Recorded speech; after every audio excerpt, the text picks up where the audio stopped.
Welcome to the Tech Egg. Don't get scrambled. Enjoy the video. In this video, I will explain how to study late at night. First, set up your study area for success. Find a quiet, well-lit spot where you won't be interrupted. Make sure all your books, notes, and supplies are within easy reach so you don't have to break your concentration. A comfortable chair and a clean desk can make a big difference in your focus and productivity. Next, fuel your body and mind wisely.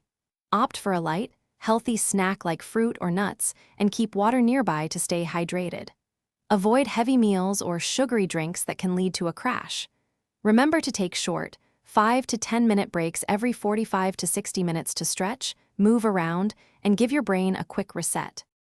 Now, let's talk about effective study techniques. Tackle your most difficult subjects when you feel most alert, usually at the beginning of your session. Instead of just rereading, actively engage with the material by summarizing, quizzing yourself, or explaining concepts aloud. Incorporate methods like active recall and spaced repetition to significantly improve your memory and understanding. Finally, prioritize your rest. It's crucial to set a firm stopping time for your study session to ensure you get enough sleep. Try to avoid screens like phones or computers for at least 30 minutes before bed, as the blue light can disrupt your sleep cycle. Wind down with a relaxing activity to help your mind transition from studying to a peaceful night's rest. Thanks for watching. Consider subscribing if I helped unscramble your problems.